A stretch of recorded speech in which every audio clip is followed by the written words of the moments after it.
Hey, Miss Butler. Hey, how are you? I gotta turn my camera on. Whoops. I was still working on getting some stuff up on this page for you guys, like at the last minute here. And I was like, oh no, I gotta turn the class on. This morning I couldn't get anything done because the internet's out at my house, so I'm at my neighbor's house. Like I've taken over his office. See? And kind of just kind of winging it because I don't have like everything that I need, but at least I can meet with this class. I couldn't meet with the other ones today. Are you guys having a decent day? Yes, ma'am. Well, we got a lot of people on here. Wow, that's cool. I'm glad I was able to get it up.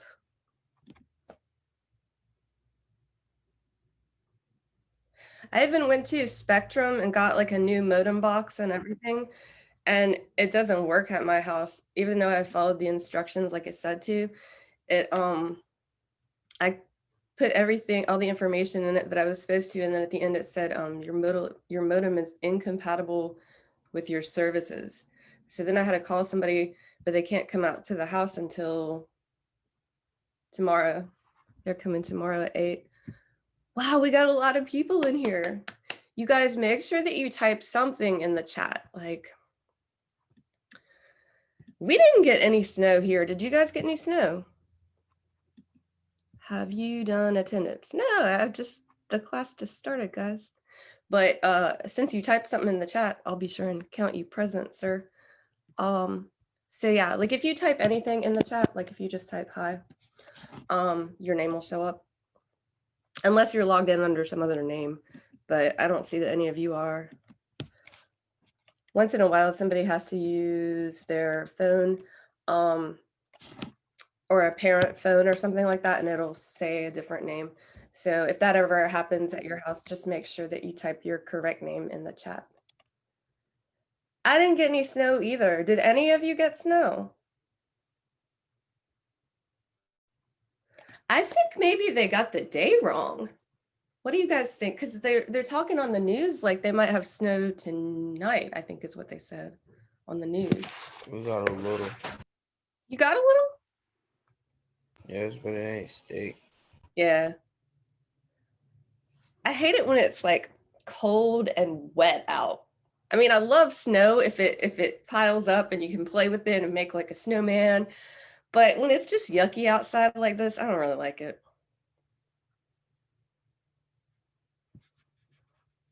All right. Did everybody type something in the chat so I can count you as present?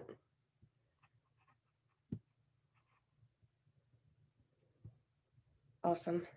Yeah, too much rain, definitely. I agree with you. That's what Christopher said. Wait, is it Christoph or Christopher? Let's see. Christoph. Oh, cool. Is that a German name? I think so, but my name was supposed to be Christopher, but my mom just wrote Christoph instead of Christopher. I like it though. It's cool. My family, like my mom's side, is German. They have some interesting names. Their last name is Wolf. It's kind of like a intimidating name, I always thought. I got to show you guys some stuff that the county sent us today. I'll make it quick. You may have already seen this today. I don't know. Wait, I gotta get back to my. Dude, there we go. Got a lot of tabs open. Too many tabs, guys. Too many tabs. There we go. We were supposed to go over this with you, I guess, during our first class. Please be reminded that the school rules regarding appropriate behavior and use of school system technology continue to apply to our online instruction. When you are in this remote classroom, you are in school and can be disciplined for misbehavior, including loss of Granville County Public Schools technology privileges. Inappropriate language or images, bullying, harassment, or disruption will not be tolerated. Gosh, this is long. Please be reminded that the school rules regarding appropriate behavior and use of school system technology continue to apply to our online instruction. Wait, isn't this the same thing twice? Yeah, you Yeah. gotta read the second one. Oh, in addition, this class is being recorded in order to provide to other students in the class who may have missed the class. If you do not want your picture to be displayed, you are free to keep your camera off. And if you are uncomfortable asking questions aloud in the class, please email me your questions and I will be happy to answer them. If you or your parents have any questions or concerns about this, please email me. Thank you for your cooperation. Of course, rather than email, another option is to chat, and then you don't have to send an email later, just type it in the chat. But honestly, you guys would have more fun if you would talk to each other on here and turn your cameras on. I had Nathaniel in my class last semester, and some of his friends were in the same class, and they would they would get on here and like freestyle sometimes. It was pretty funny. But we had a good time. So that's that little disclaimer that it is being recorded and whatever. Let's see. I can see Jeremiah's chilling in the cold weather, just hanging out on the couch. I didn't really get dressed up today either. I got my sweatpants on. Such a quick, yeah. Do you guys know any of these people in the class? Yes, ma'am. A lot of people in here. I'm glad you guys came on a day like this when when we're out. This is something that Ms. Grubbs sent me just today, and it's okay though because the project, like you're not going to paint the chair until we get back to the building, because it says down here 7th and 8th grade students. I think I'm going to use mostly 8th grade. So there's a deadline to apply, and that's January the 22nd. You guys, I saw the project that she did last time. It was the same thing, Chairs for Care. So what you do is you end up getting to paint your design on a chair, and then they sell them for charity. And I saw one that a student did. It was gorgeous. So it's for charity, and it's enjoyable because you get to do like a nice painting on a chair. And she has the theme of superheroes this year, which is pretty cool. I like superheroes.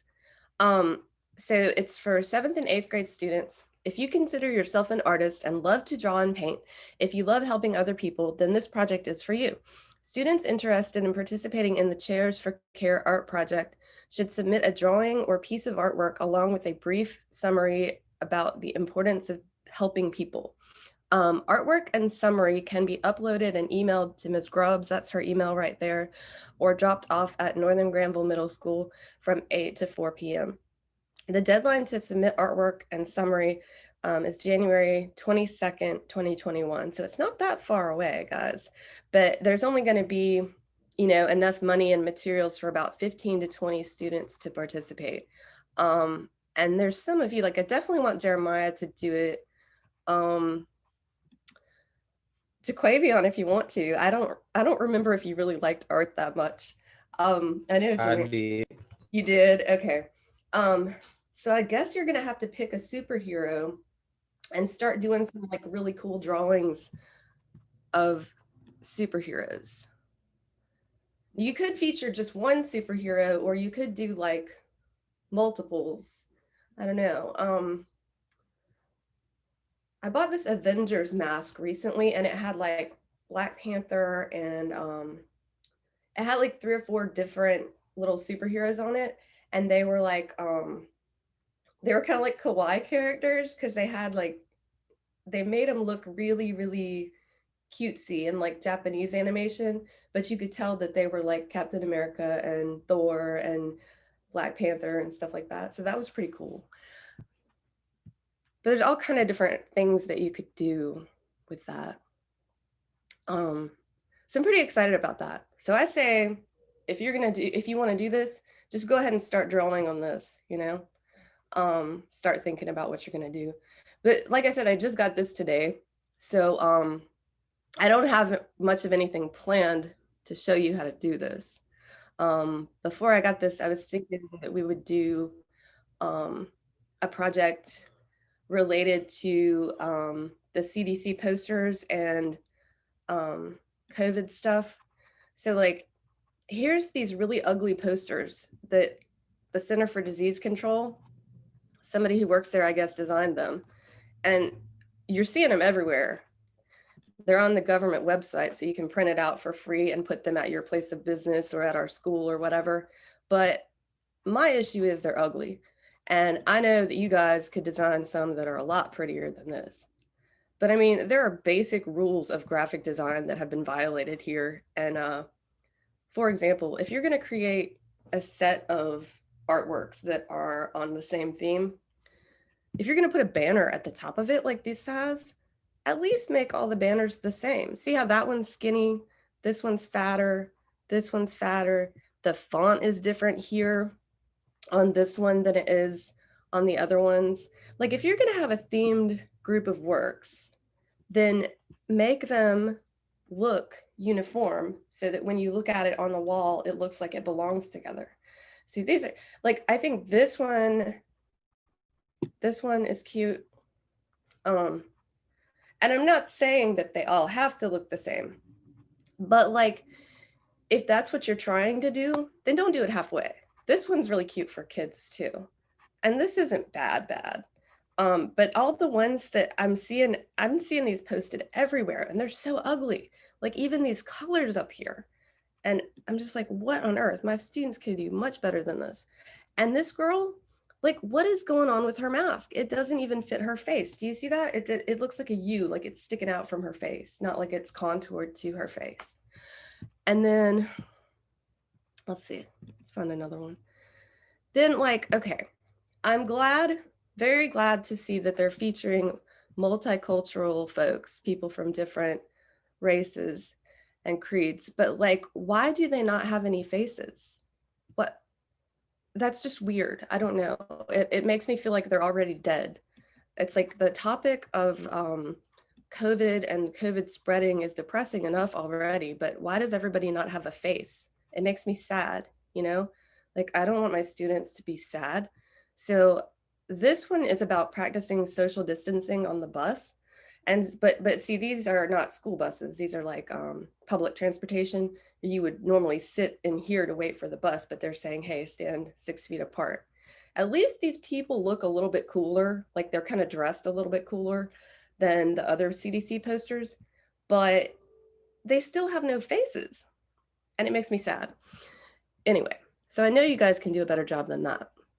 Then I was going to show you, I found this really cool article online, and I'm going to copy it and paste it in your chat just in case that well, I don't even need to do that because I already put it on your classroom page. But anyway, yeah, I'll just leave it be. It's on the classroom page. There's a link to this. So these are pandemic posters over the course of history. And the first big wave, it seems like it was TB. And here we've got, now look at this poster. Is anybody going to read that? No. People don't, for the most part, people don't read posters. If you put a bunch of words on it, if you walk by this poster, you might read influenza and you might read pneumonia, but that's probably about it. Now, here we're doing a little better with poster design. I would have left this thing off the top here and made the guy bigger and the words bigger. But at least we've got an image that illustrates what they're trying to say. You know, don't sneeze all over everybody is basically what they're trying to say. And our words are a little bit bigger. But again, I would have left this off. Then we have save yourself from influenza and pneumonia, bad colds, measles, too many words. Too many words, nobody's gonna read it. These images are pretty effective right here. They really could have just made these images larger and left everything else off. Because they're saying the same thing on here multiple times.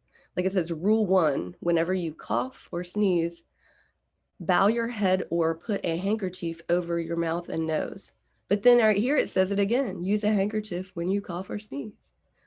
See, it says the same thing twice. So why not just make it bigger and say it one time and have the picture say the words basically. This is more effective as a poster design. We've got our words fairly large. We've got an image that illustrates what they're trying to say. Same with this one here. I'm not going to talk about that one because that one's kind of, one, it's ugly. There's too much on it. I'm trying to say too much at one time. But those were from, can't you tell they were from a long time ago? This was 1918. And this was the 1920s. And then these, now I love these, even though they were done in the 50s. So it was probably, well, they want to prevent the flu. And then these down here are about polio, but that was also right around the same time period, 1949. So one of them had polio. Skilled teamwork brought recovery. I think that's it's a pretty uplifting poster. It's effective. It's got a nice image and some color and large words. And then this is from the 50s, but even though these are from the 50s, they don't look dated. Like I would put that up today. I think it looks great. And it has like a little ring to it. Coughs and sneezes spread flu and diseases. Coughs and sneezes spread diseases right here. And you're going, oh, chew. And there's a handkerchief there. So it's like, there's not that many words, but it's showing you with an image what they want to show you. So I think it's really effective. These down here are disturbing, but if you want to look at them later, you can. These are some that are current, that were created around this current COVID pandemic. And this one, I did not get this at first. It says hashtag stop panic buying. So these are rolls of toilet paper and they're saying just buy 3. You don't need to buy all of them. You can leave some in the store for somebody else, you know. And this one says panic, calm, and in between you're gonna be informed. This one I think is funny. Go home, okay, the end. But then I was reading these and okay, and this one says stay home and she's like swallowing the key. It's like lock it up and throw away the key. And this one's kind of funny, wanted, all faces covered. So I found this article and then I saw that down here at the bottom, stay sane, stay safe is an open platform that allows designers to contribute their own COVID-19 posters. So I'm like, okay, that's what we're gonna do. My kids are gonna do that. So I think I closed that window by accident, but I'll just go there again.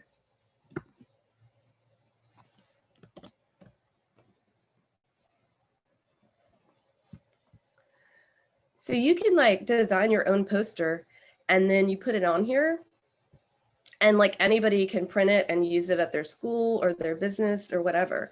And I mean, if you make a really good one, heck, I guess you could get famous from it, you know? But there's a whole lot of these on here that you can look at for examples and stuff. And so there are some requirements and I'll have to put those on my page or make you a list of what you're required. So for lifesavers or for homestayers, and then right here you can submit your design. And I was looking at this, so people from all over the world, currently 2,187 contributions from 86 countries. So it's definitely worth taking a look at some of these to get some inspiration. And I'm assuming that these abbreviations are either the states or the places that people have contributed from. And I did notice that there's no North Carolina up here. Surely there's US. I don't see US either, but there's got to be, some of these are probably states like California or something like that. But they might be states in other countries too, because if it's like 86 countries, then these aren't going to be all things that we recognize. But I'm thinking that's pretty cool. That's what we're going to do for our first project. So you got to start coming up with ideas. And then in the meantime, be thinking about that chair contest with the superheroes. Or maybe you could combine both ideas somehow, like create a superhero that fights the disease or a superhero nurse that like vaccinates people. I don't know. I'm like trying to think. If you think of something cool, type in the chat to help us come up with ideas. And this thing right here is that participation question of the day that you have to do every Wednesday. So make sure that you've done that if you haven't done it, okay? I could always go back and count you present. I did it. Yay. All right. So you guys, this is an example sort of when I visited the art museum with my class. Well, they virtually visit your classroom basically. And it's this cool girl, her name is Carolyn Surratt, and she came and talked to our class about Art and Society, which is an exhibit. Well, this is their virtual program that's about an exhibit. This one right here, it's by Carrie Mae Weems. And she made all these posters that are all over the outside of the Duke University campus. And so she made all these posters. That's the artist right there, Carrie Mae Weems. And it says on the website that she's one of the most influential living artists today. So she's definitely worth taking a look at. So these are her posters.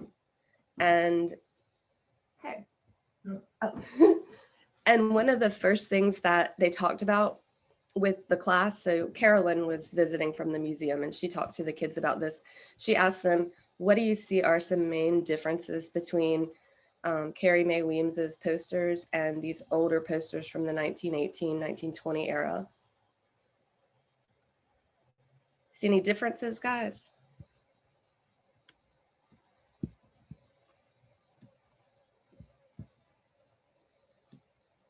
I gotta get my chat box back up here.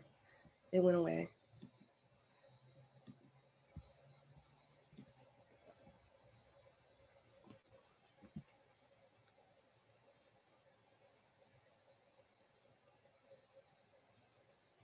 It's all right, Carlos. I hope your dog didn't get away. Let's see. Only the big words. Y'all aren't typing in the chat box. What are some differences that you see with these images here?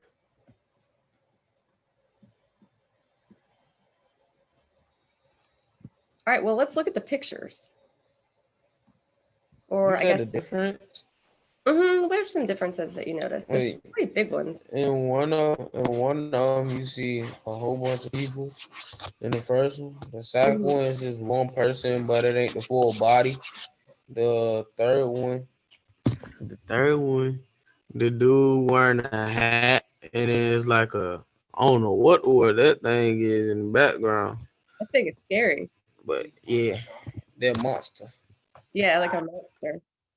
So I guess they sort of like personified the disease. They turned the disease into a monster. But you know what's kind of interesting about all three of these?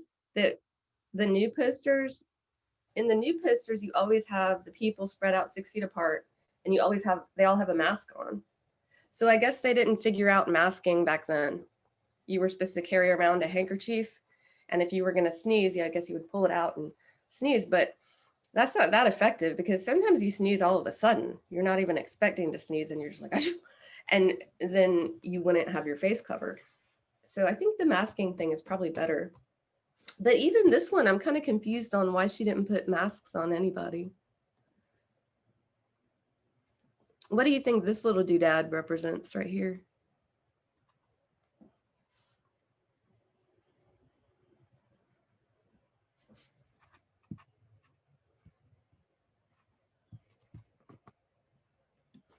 Yeah, somebody put a difference over here in the chat that the first one is about COVID and the other two are influenza and tuberculosis. Tuberculosis was kind of like a death sentence back then. If you coughed and you coughed blood, you were probably going to end up dying from it. All right, so that was what our museum visit was like. And then she showed us where these posters are all over the Duke campus. And then she talked to us about this work of art by Nick Cave. Can you imagine what that is? You ever seen anything weird like that?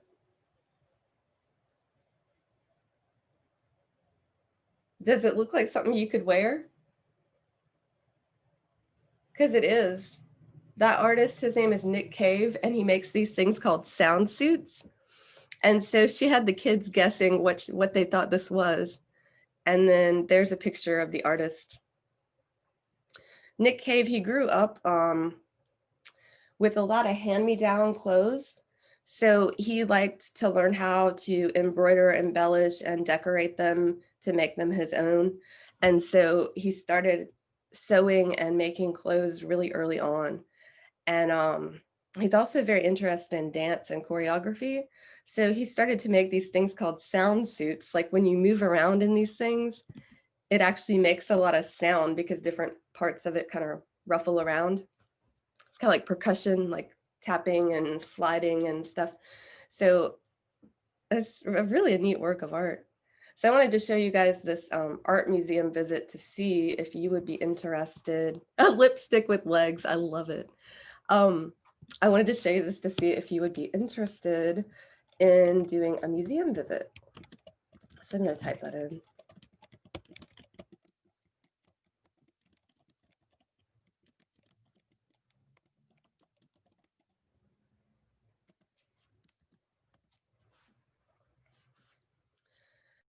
And so, ooh, I forgot to type in my clear learning goal.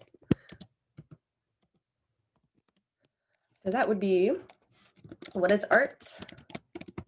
And why do artists make art?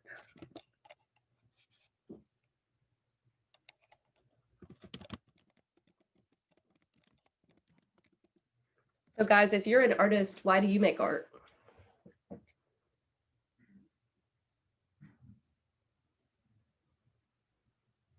There's lots of different reasons that artists make art. And the textbook that I like to teach out of, it has six major reasons, and almost anything that people come up with and type in the chat, usually it falls under one of these categories. So some people make art just for absolute delight because it gives them joy. And there can be like a therapeutic aspect to that too. So communication is key also, to communicate with others. I noticed a lot of my art students are not the biggest talkers, you know, like when I'm making art, I don't talk a whole lot. And then commemoration, this would be in order to remember something. So that root word M-E-M-O, think of memory, think of remembering something. Self-expression, so a way of communicating to others, like your feelings. Communication, persuasion, we're trying to convince somebody to do something. So what we were looking at persuasion today when we were looking at all those posters, because all those posters are designed to persuade us to wear a mask and to stay 6 feet apart and stuff like that. And then worship and ritual is a good one too. You've probably seen like in your church, either statues sometimes, although some religions don't believe in images from the Bible and showing images. But if you go into a cathedral, you'll see like large stained glass of your different saints and of Mary and Jesus and stuff like that. So art can be used in worship and ritual. Islamic art is really gorgeous. It's mostly just shapes. Let's see. Got like 10 minutes left. I was going to show you a video that you will probably like. It will inspire you, about a young lady who made a commemorative piece about George Floyd's death. And it's a really good video. I think you'll like it. But she's not much older than you guys. She's high school age. And this is current, so you might enjoy seeing her work and hearing her story. That didn't work. That did not work. Try it again. I think I can just click on it now. Yeah. Yeah, that'll work. Oh, and then I need to make it. We just had the most amazing family vacation. Let's go! Oh my God. This is gorgeous. This morning, we continue our series, Using Our Voice, Young People Speak Up, and meet 17-year-old Faith Blackstone, who was deeply moved by the killing of George Floyd and turned to art to express her feelings. I kind of use art to really showcase the things that people want to keep hidden behind the curtain. And I think for people to see my artwork and to feel maybe inspiration, I think that is just incredible. 17-year-old Faith Blackstone is an artist with a passion for justice. But last year, as a multiracial teenager attending high school in Chaska, Minnesota, a suburb of Minneapolis, the then sophomore says she began to feel left out. The type of high school I went to was predominantly white, and it was really missing that cultural and ethnic diversity, and it was really missing Black history altogether. And if we aren't teaching that, then we aren't really getting the full picture. And that to me was a problem of censorship. And I needed to bring forth what I needed to see in my school. Faith merged her art with her activism and enlisted friends to create posters celebrating historic African Americans and cultural movements. We were always staying on the side of factually correct information and nothing that was opinionated or charged with anything. When she asked her principal for permission to display the posters at school, she says she was denied because they were deemed too controversial for the student body. I was floored. I didn't realize that it was going to be a fight to have Black history displayed on the walls at her high school. Faith and her friends took a stand during a peaceful protest between classes. Black history, uncensored. And Faith's mom, Tanya Coleman, realized their work deserved a bigger platform. So together, they organized community events where activism and artwork took center stage. We named the event Black History 365 Uncensored, specifically as our way of protesting against the censorship that happened at that high school. And the turnout was amazing. To see so many people from the community show up to this event and support me and cheer for Black history in general, that was huge for me. In May of this year, Faith's passion was tested the days after the death of George Floyd while in police custody just a few miles from her home. When I first heard of the tragedy of George Floyd, I was really hopeless because at my first thought, and I'm sure a lot of Black folks' first thoughts was nothing's gonna happen. But the waves of protesters in Minneapolis ignited a flame in Faith and a desire to get involved in some way.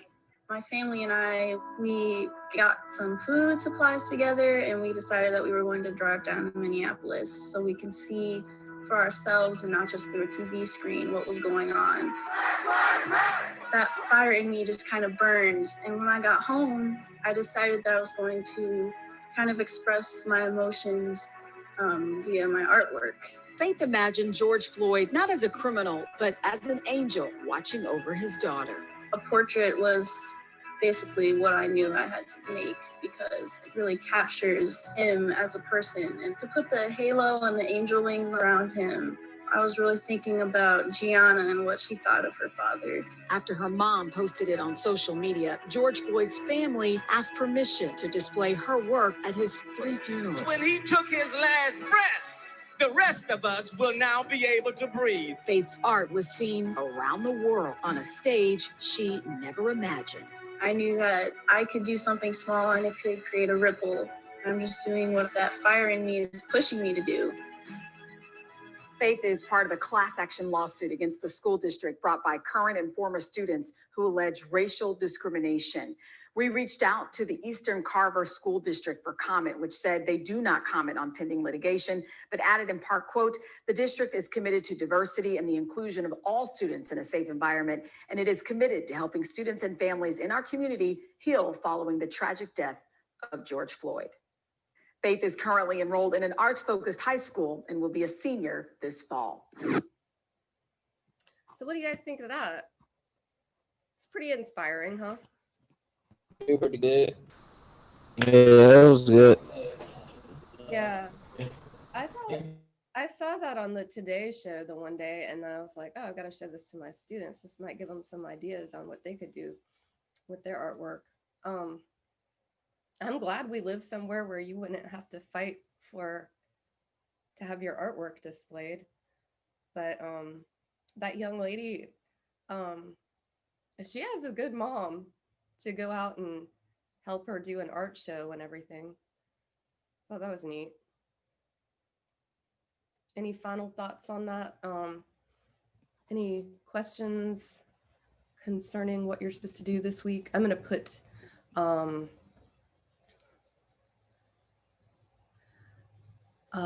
going to put like a little reading up there.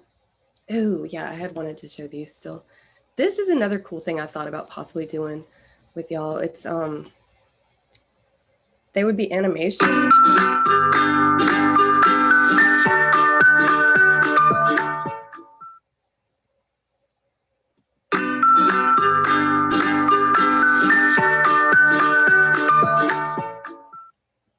This is one of my favorite, the Duke Health campaign, I think did a really good job of designing their posters, and they even made one in Spanish, which I think we should also do that.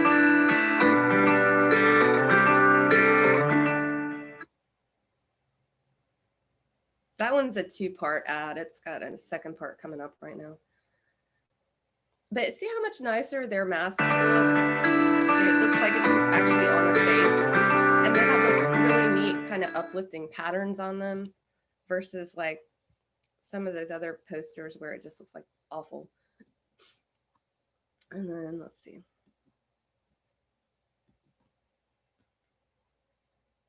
In case you don't speak Spanish, then you're why we wear masks. Wearing a mask keeps those. Protect your neighbors, loved ones, and community.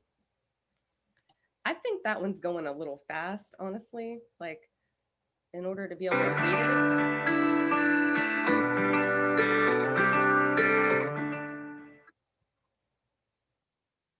And then, let's see. I think this was the blue one.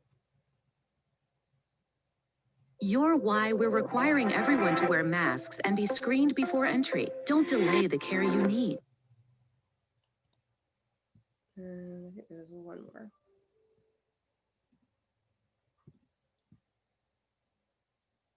You're why we're here. With extended hours and telehealth visits with respiratory symptoms, your well-being is at the center of everything we do.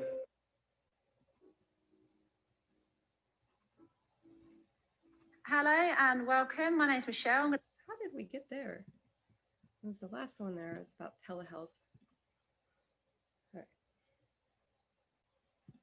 With extended hours and telehealth visits available, your well-being is at the center of everything we do. With extended hours and telehealth visits available, your well-being is at the center of everything we do. So those are my favorite animated ads.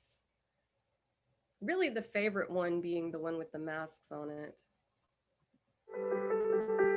At AUC, we believe in unity through diversity.